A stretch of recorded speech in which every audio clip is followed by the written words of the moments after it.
Enough of narcissistic mums this, and evil dads that. Reddit. What are awesome stories involving your parents? My parents would buy scratch-off tickets often. They'd give them to me to scratch off because I was a kid and it was exciting to me to scratch them off. Of course, since the lottery is pretty much rigged, we never won anything. After scratching off each ticket, I'd show it to my parents and ask, "I won," and they'd say, "Number, you didn't win." Then one day I scratch off a ticket and ask, "I won," and my dad says, "You won." I got really excited. "I won, you won.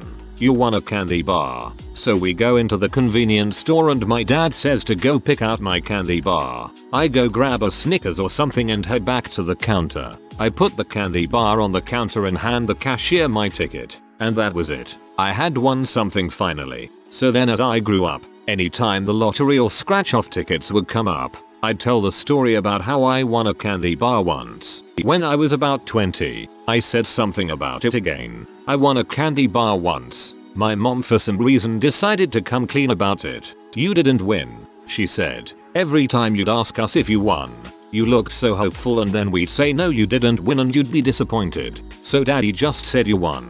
He went into the store with you and paid the guy for a candy bar and told him you'd be paying with a scratch off ticket. Turns out I'm just a loser like everyone else. Thanks, Dad." That was incredibly sweet of your dad to do that. I'm a very average musician. I'm not awful, but I'm definitely not a unique talent. Picture every mediocre band that opened for a band you actually wanted to see. Any band I've been in probably sounds about like that. My parents let a lot of crappy music happen in their basement, and they came to most of the shows. Like I said, it wasn't completely awful, but looking back on it with adult eyes, I'm amazed they put up with all that noise. I'm also flattered they came to all those shows. It's really hard to appreciate how valuable time is as an adult when you're 16. Plot twist. They enjoy watching you embarrass yourself. God, he's absolute shite, but look at the sucker go. Mom and dad made all the difference in our elderly neighbor's life. She was a sweetheart, a widow who couldn't get around much, but loved her home, cat and dog. Each week, my parents would do her grocery shopping for her, along with their own, and occasionally brought her a home-cooked Sunday dinner to brighten her week. Dad took care of her house repairs while mom cleaned it, with help from me and my brother. There was room in our parents' hearts to adopt this special lady and to make her last years memorable and enjoyable. This is so selfless. When I was little, our car hit a pheasant on a country road. I cried so much my dad buried it at the side of the road and made a little cross for it. When I was little, our car hit a pheasant on a country road. I read this as peasant. A letter drastically changed my appreciation of your dad. When my brother and I were probably like 10 and 8, we went through an astronomy phase. Despite us having school the next day and my dad working full time, he would always drive us to the next town over every Wednesday for an astronomy club that met and talked about the stars for an hour. He also woke us up at 2 AM on nights when there were meters or showers so we could drive to the outskirts of town and watch them. Some of my favorite memories, and definitely part of why I love science so much now. My dad supported me as a teenager by letting me make my own decisions. When 14-year-old me came home from high school and said that I had a chance to be an apprentice chef but I would need to take 2 days off school each week, he signed me right up for it and made sure I had everything I needed to complete both my apprenticeship and my GCSEs, achieving high grades in both. When I came home at 17 and told him that I had been accepted into an apprenticeship 500 plus miles away and I would need to leave in a week, he paid £200 for my train ticket. Considering we didn't have a lot of money growing up, this was huge for me. He continues to support me to this day. I could not have asked for a better father and I am forever grateful that he adopted me. I don't know why, but this one touched me the most. My mom would take me to the park and play hide and seek together. I was maybe 4 or 5 at the time. The park was off of a main road and it wasn't the best area of town. I found a really good hiding spot where I climbed up into a big tractor tire. However, I also had a large amount of hearing loss at the time due to constant ear infections, so I never heard her calling out my name when she didn't think it was funny anymore. She apparently couldn't find me and actually got worried. thinking that I had left the park fencing and gone off to hide elsewhere. That's when she saw a car pull up from the road and a kid get into the car, and then the car drove off. She thought it was me. My mom did track and field all the way into college and also ran marathons just for fun. She hurdled the fence and chased after the car until it pulled into a store parking lot. She realized it wasn't me, took down the license plate numbers and sprinted back to the park to find me crying with the other mothers because I couldn't find my mom after I came out of the tire. She ran this car down for 15 minutes one way. She had told me about this a couple of times because she remarks it as one of the scariest moments she's ever experienced. Your mom sounds like the inspiration for the T-1000. Legend.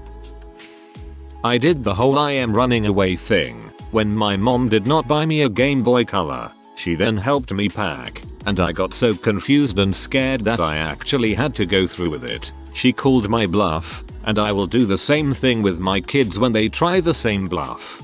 My parents have a picture of me sitting on the side of my house with my pillowcase packed with who knows what. It's something I'll cherish forever. I don't quite remember why I wanted to run away, but I would have lasted maybe 2 hours.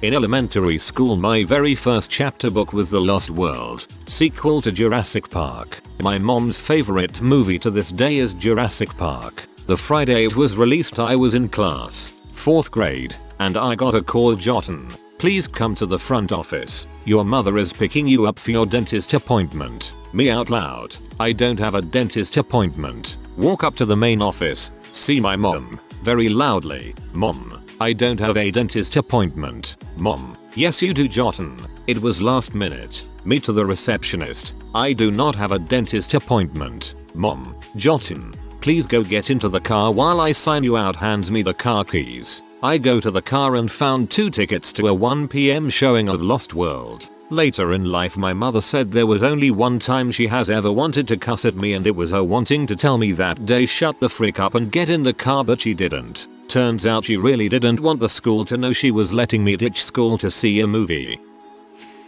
So my father and I are driving home from the beach. We are on 695 Baltimore Beltway. It was getting dark. We were driving 65 miles per hour when BLAM there is a ladder in the middle of the road in front of our car. We couldn't go right. We couldn't go left. No way to stop in time. All we could do was drive over it and hope for the best. We do so, then immediately pull over, as do about a dozen other cars. Our car, a crappy minivan, sustained remarkably little damage. I can remember at least one car that was totaled. Several needed towed. The people that day, it was like a truly random sample of the population that was driving on the Beltway. It was heartwarming to see everyone help each other out. Everyone was going car to car and assessing for injuries, and then trying to figure out if they had skills or equipment to help out their fellow drivers. We had teamed up with this elder black lady. She was alone in her car. The ladder had torn through and destroyed a rim on one of her rear wheels. If she could get the spare on, she could drive away. Problem: the spare was padlocked to the device holding it in. I remember it as a Jeep style, where the spare sits on the trunk. My father and I and her puzzled over it. She didn't have the key. It wasn't her car. Brother-in-law's if memory serves. I asked around for any tool that could cut through it. I couldn't find any. Her bill was friendly enough. He wasn't P, but he was far away and it was gonna take a while for him to get her the key. So, a bit of time goes by. There is nothing stopping us from leaving. Everyone else seems to have their crap together and they are leaving. We are just standing around chatting. I said to my dad, so there is nothing left for us to do. Let's get going. We have a ways to go. My father turns to me, gives me a stern look and says, we will not be going anywhere until we know that she is safely on her way home. This is my father at his best. He taught me by doing. I now teach my children in exactly the same fashion. If I want them to act in ways that will make me proud, that means that I have to live my life to that same standard. Yet, my father called me on the carpet. I told that story at his funeral. Sounds like a real stand-up guy. Reminds me of how my dad wouldn't leave any of my friends' houses when he dropped them off until they were safely in the front door. I'm sorry for your loss. My mom was a singer when I was growing up. She ended up with a contract through a country producer around the same time as Faith Hill got famous. They wanted her to go on tour and to lie about having a child because she wasn't married anymore, which didn't mesh with the squeaky clean, down-home country vibe they wanted. So she walked away to be with me, full time. You know, I've never once heard a story about a country music producer, or a music producer in general, for that matter, where they're not an utter crap. It's like an oil baron or a newspaper magnate. You know, if they feature, they are pretty much always going to be the bad guys. Good for your mother, though. One time my mum was driving me somewhere and we went past two massive blokes having a scrap. They were both well over 6 feet and built and they were properly thumping each other in the face to the point where blood was flying. My 5 feet 2 inches middle-aged school teacher mum stopped her Ford Fiesta, got out and started telling them off. Didn't even raise her voice. She just used that calm "you're in trouble" voice some teachers can do. She separated them and made them walk away in opposite directions, leaving trails of blood from their messed up faces. Then she got back in the car and drove off like nothing happened. I was speechless. I kinda love your mom for doing that. I am the oldest of 4 very close children. We were all born within 6 years, no twins. My parents had their hands full and money was tight, but we were loved and we had a great time growing up. When I was small, I had a breakdown and sobbed to my mother. I can't get any alone time. There's kids everywhere at school. There's kids everywhere at daycare. There's kids everywhere at church, and when I come home there are still kids everywhere. After hearing this from a 10-year-old me, my parents realized that each of us kids needed a private space to call our own. They then took all of the money they could and remodeled our house so that each of us then had our own room. All 4 of us had been staying in one bedroom. It took a long time to finish and we had to stay in an apartment for a short time, but in the end, I realized that I was very lucky to have parents who cared for my physical and mental well-being. Love this story. My parents lived paycheck to paycheck, but they did their best to never let his show. My father was always in poor health, so he couldn't work as much as he wanted to, but he would save his change in jar, put away a little money here and there, wherever he could, just to have a few $100s to spend on us at Christmas. I was 8 and always played on my Game Boy out late. I always hid it under my blanket and flipped over facing the wall, and pretended to be asleep. One time, she came in and sat on the side of my bed. She started rubbing my back, and started talking about how much she loved me. How I will never know how much she really loves me. She called me a miracle. She thought I was asleep. I never brought it up with her because it was really special that she didn't know that I was listening. Oh, Vladimir, you are such a miracle child. I love you so much. Really, a lot. Now get off that goddamned Game Boy and go the frick to sleep already. My mom and dad adopted 7 of us 9 kids. I have 4 Korean brother and sisters, 3 white, 1 black and me, Polynesian. They fostered 4 Navajo teens back in the day. They fostered a baby that was born with his stomach outside his body. They tried to adopt a special needs girl, but the facility wouldn't let them because they thought they were crazy. Turns out they knew the guy who ran the place and he let them take her home every weekend. They had all these girls on birth control and she had to take it every day, but wouldn't let my parents give it to her. So on the weekends, they drove back Saturday and Sunday over 80 miles to get her pill. This girl was unwanted by her mom as a baby and grew up in some sort of hospital mental health disabled facility. She was there her whole life up to that point, so she picked up on all the mannerisms you'd expect to see. My parents saw something different in her. When they took her home they would tell her to blow her nose, wipe your face, wash your hands. She loved all of THR little kids and took care of them and played with them a little before my time outside the hospital. She did fine. She had leaps and bounds of improvement. The more my parents got her out, the more normal she became. The staff wondered how in the world they tuned her around. My mom simply said, by making her brush her hair. LOL. This was 40 years ago. She lives independently and has a boyfriend. She calls a couple times a year and asks how the little kids are doing. I could go on and on and on. After my dad died of ALS, People from all over the state and world even came out of the woodwork and shared incredible stories about him and my mom and the things they've done for them. Stuff us kids had no idea about, and things about my dad my mom never knew. It was great closure. People around town still recognize me as one of Roland's kids and tell me how great he was and how they'll never forget him. I love my parents to pieces. When I was in school, I had to work on an important project that was due for submission the next day. This was a time before 3G and 4G internet was popular and before smartphones were a thing. I came home from school to work on the project and realized that the connection was dead. I was flabbergasted and was crying buckets of tears. My mother, who had just had a major dental surgery that morning, mouth still full of stitches and blood, and still numb, reassured me through whatever speech she could manage, drove me to the store to buy me a data card, and also made my favorite Rajma chawal for dinner to comfort me. My mom is my best friend, my pillar of strength and just the coolest person on this planet. Whoa, your mum sounds like an amazing person. To do this, especially after having a major surgery, really makes me think about my own parents and the sacrifices that they've made for me.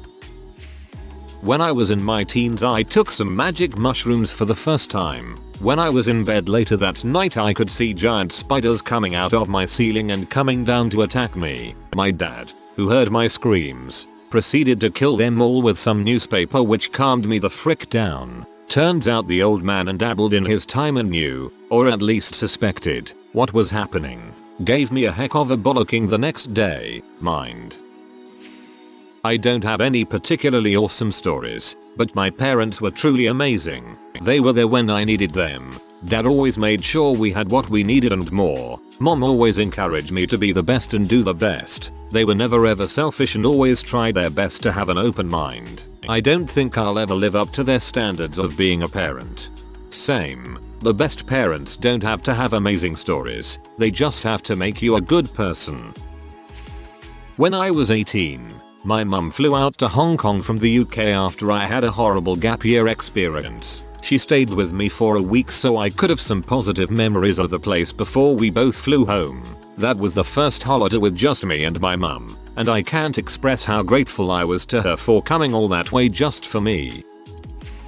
I had signed up for metal wood shop as my elective class in middle school. The principal decided I would be better suited in home economics. When I told my dad, he came to my school the next day and ripped the principal a new butthole. I still remember him yelling, if my daughter wants to use tools or be a machinist when she grows up then that's her dang prerogative, while the principal sat in shock. Funny thing is most of my career has been working in manufacturing environments. Thanks Dad. My mom is the kind of person who avoid conflict so much it becomes a character flaw. She's kind of submissive with other adults, especially people in authority. The ultimate people pleaser who can't stand up for herself for fear to hurt someone else, being yelled at, or create a fight or any kind of conflict. I was hospitalized when I was 10. The chief of pediatrics ward was a great professor. When he came to me, he explained to his interns using all the scientific words and at length explanations of what happened to me and what was done to treat me. 10 years old me didn't understand most words and was super scared because in my little head, all those big words meant there was something wrong that they didn't want me to catch on. And I was already stuck in a hospital bed. So what can be worse, frick, I'm going to die. My mom noticed that I was panicking. She stand proud, as cold as ice, and asked if Mr. the Great Professor would mind to lower himself for a minute to speak regular French. Please, you're scaring my kid, sir. The Great Professor looked affronted and made one of his intern do it. This one gives me a warm feeling inside for some reason. Good on your mum for noticing you were scared by all the big words and telling him to cut it out. My mum and dad broke up when I was about 10 years old. She raised me and my two sisters pretty much by herself, with dad doing the Sunday treat days. She always made sure we had a holiday every year and presents on our birthdays and Christmas. We never had to miss out on the school trips because of money, because she worked so hard and saved every penny. She took us on our first ever trip on a plane to Florida, where we did all of the parks in 1996. She's worked hard all her life and is always there to step in with either me or my sisters need any kind of financial help. She retired early at 60 and is pretty much living life. We always complain that she keeps wanting to get too involved when we plan parties or weddings and maybe taking over just a bit. I'm the last out of 3 of us to get married and she helped my cousin out massively as well. But she really has worked tirelessly to make sure our special days go off without a hitch. I surprisingly made the varsity basketball team as a sophomore in high school. Not only that, but I was penciled in as a starter for the first game of the season. Basketball was my life. This was the biggest deal. However, my dad lived 2 hours away. My mom moved us following a divorce 10 years earlier, and the game was on a weeknight. He'd been driving across the state for conferences, open houses, and rec games my whole life but regretted to inform me that his work schedule just wasn't going to allow it for this one. Game was on the road in a shoebox of a gym in Kalamazoo, MI. The atmosphere was nuts. As we emerged from the locker room, the place was already overflowing and the school band was thumping. It all felt surreal. I was already overcome with emotion and nerves. Then I saw my dad directly across from the tunnel, standing and proudly applauding as I took the floor for the first time. I generally played like you'd expect a 160-pound 10th grade forward to play in his first varsity basketball game. Didn't even score. My only real memory from that night has forever been the look of pride on my dad's face as I took the floor for the first time,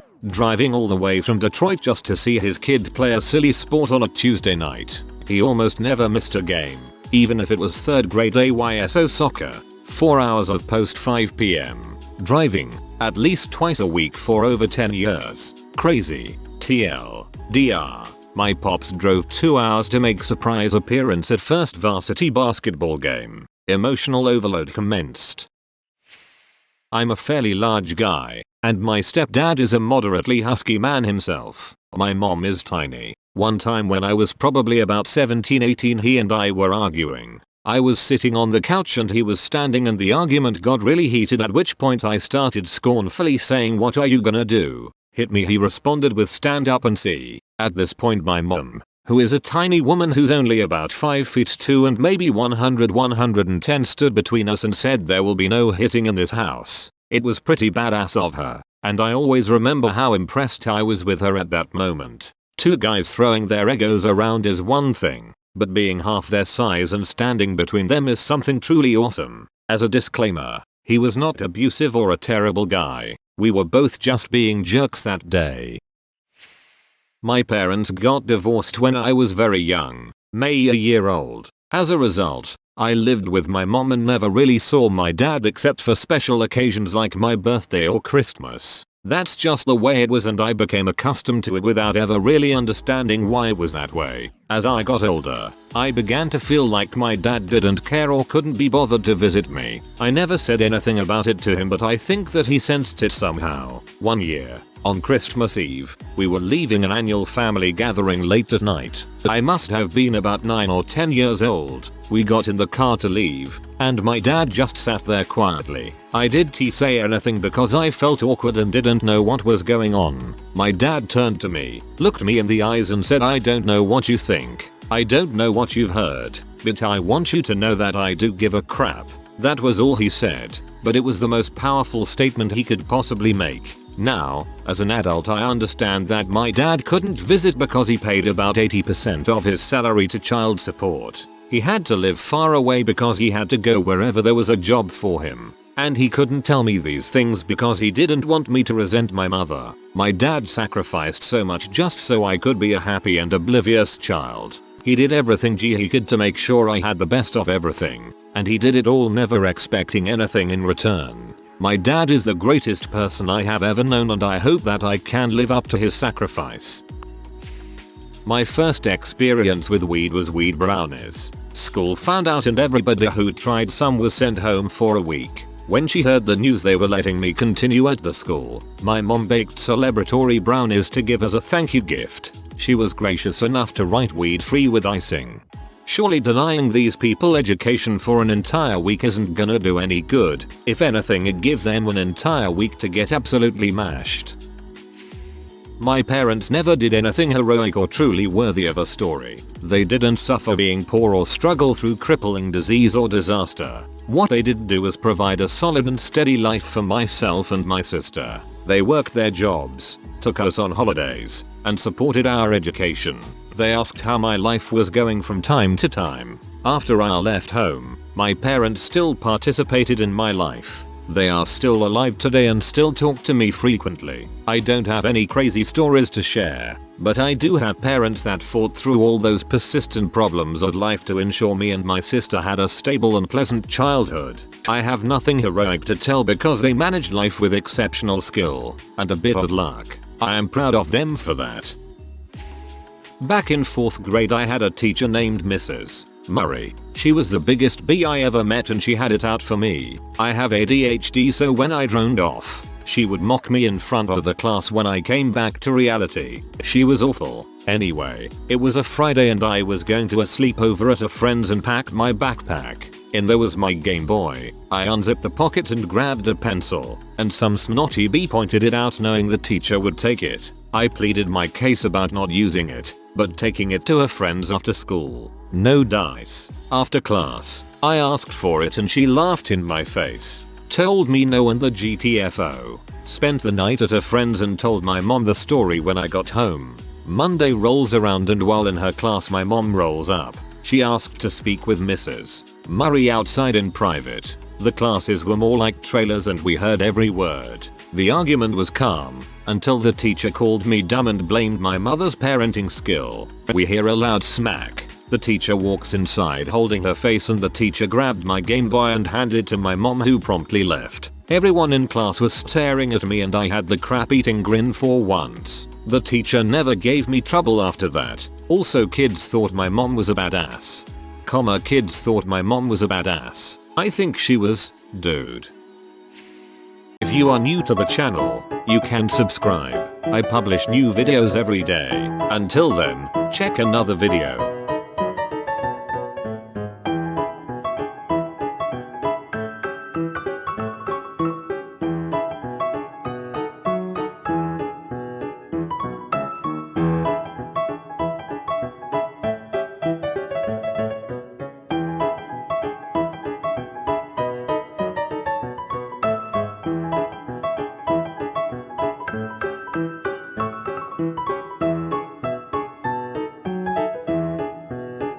Bye for now.